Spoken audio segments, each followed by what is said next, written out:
By Tony Robbins. Your friend is going through a rough patch in his relationship, and his wife is telling him he needs to communicate more.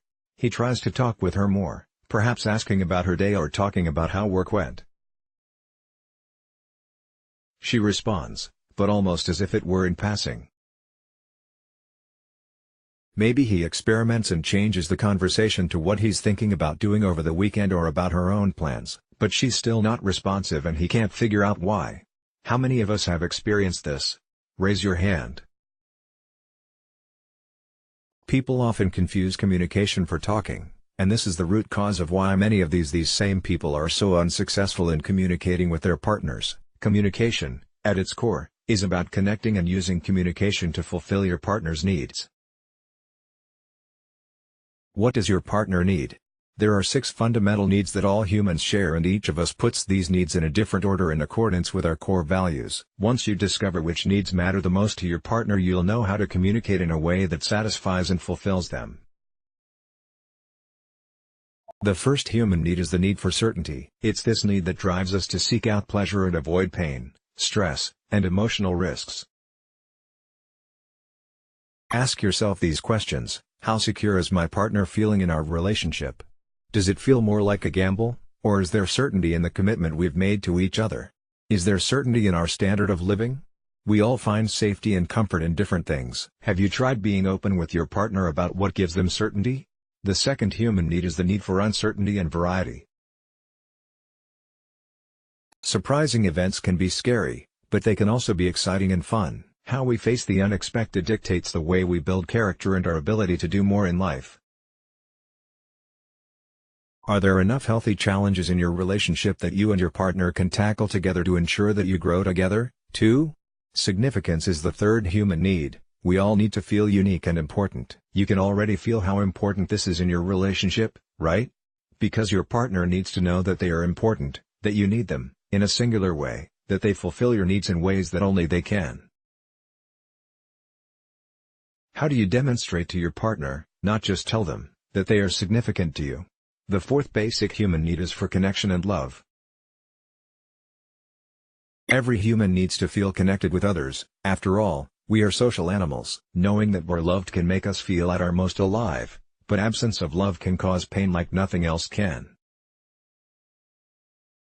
Too often we automatically say "I love you," and forget to show love in a real, tangible way that speaks to our partner's needs. Reverse this pattern, consciously show your partner that you love them every day, and by doing that, your connection will deepen. One piece of advice you should always heed: remember, love is about giving, not getting. Growth is the fifth human need, because the human experience is one of motion. We constantly endeavor to evolve along the different paths that interest us the most, whether these are emotional, intellectual, spiritual, or otherwise. Your partner has the need of growth as much as you do. When was the last time you supported your partner's growth in the areas that he or she are most passionate about? The sixth and last human need is contribution and giving. As Tony often says, the secret to living is giving. Contribution is our source of meaning. It determines who we become and solidifies our legacy, who we are and our role in the world. Consider what you give to your partner. Are you giving your time? Your undivided attention? The benefit of the doubt? A second chance?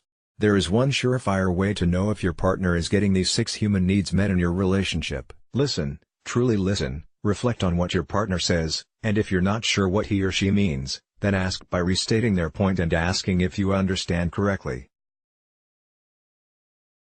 Your partner may be communicating exactly what the problem is, but if you're not listening, you'll miss it.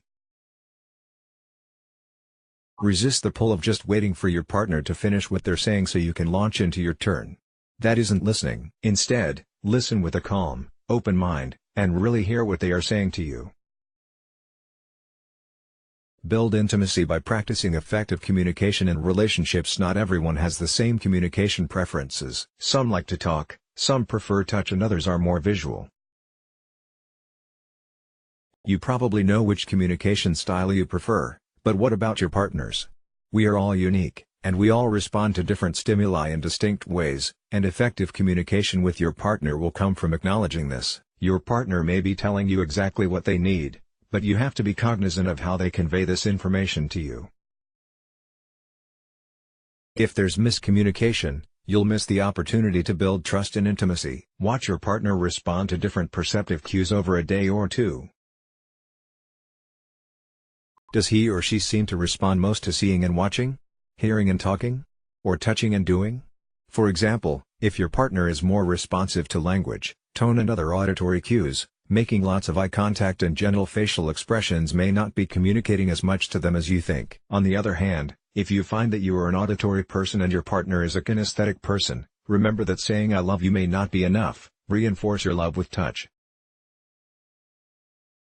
To truly understand what your partner is telling you, be present, be here now, put time aside and dedicate yourself 100% to communicating with your partner. They should know, truly feel, that they have your attention and that they are your number one priority. It's difficult to listen and be present, aware, and mindful when you're angry and stressed, but remember that intimacy, love, and trust are built when times are hard, not when they're easy. If we gave up at every sign of resistance, we would never progress and evolve. Seize these opportunities to grow and flourish with your partner. Resist letting a simple discussion about what's happening now devolve into a rehash of every wrong that has ever happened between you. Instead, just be here now. Pause and remember why you're here, and remember that your goal, the outcome that you value, is to strengthen your relationship and build intimacy. There's absolutely nothing either of you can do about the past right now, so let it go. Finally, be honest and open, say what you mean, and make your feelings and your needs clear. Retreating seems deceptively safe and comfortable, but it's no substitute for trust in a relationship. You must be able to trust that what you say will be heard and respected, and so does your partner. If you or your partner, or both of you, is averse to conflict, you may find yourselves burying your emotions to please each other and avoid problems. This temporary peacekeeping band-aid turns a two-way relationship into a one-way street, and that's not a sustainable outcome.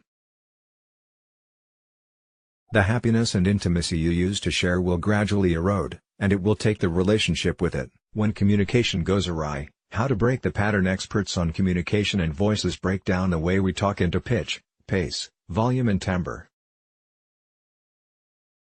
The next time you're in a disagreement with your partner, be mindful and make conscious efforts to modulate these aspects of your voice. A voice that is overly high-pitched sounds defensive and immature.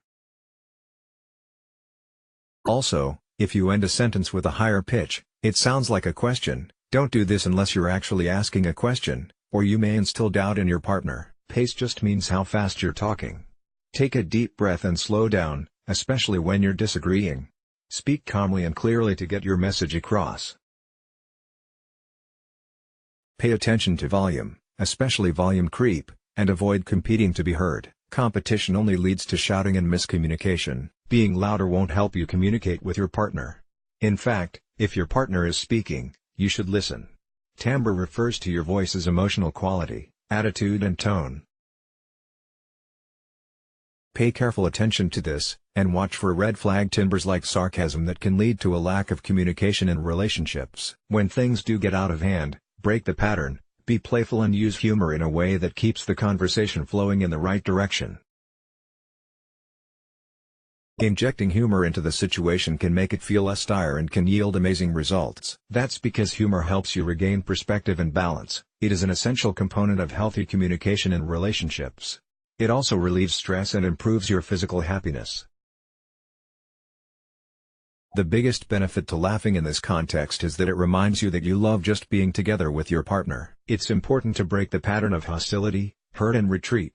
For example, when you catch yourself raising your voice or being sarcastic, change your tone. If you're using you repeatedly and blaming your partner, switch to I and me.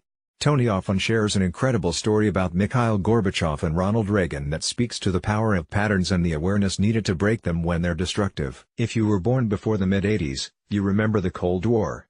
It was a defining period of world history when two superpowers, with opposite ideologies, i.e. differences in values, confronted each other in a tense political conflict that could at any point tip towards war. It was not a productive relationship, and in the late 80s the leaders of the two powers met in a series of talks that would forever shape the course of human history. But, the story of how Reagan, President of the United States, and Gorbachev, leader of the Soviet Union, resolved the conflict did not start as well as you might think. Gorbachev and Reagan found themselves in the middle of a heated discussion on the merits and demerits of capitalism and communism. Like any discussion on politics, it was going nowhere. Tony had the pleasure of speaking to both Reagan and Gorbachev years after, and he asked them, "What was the moment you decided for peace?" Gorbachev related that, in the middle of the argument, Reagan stood and walked away, only to suddenly turn and exclaim, "Okay, let's try this again." I'm Ronald. Breaking the pattern is a powerful way of reframing the discussion and bringing it back to a level where you can get to what matters, what your partner's needs are and how you can fulfill them. Remember that you are together because you make each other smile.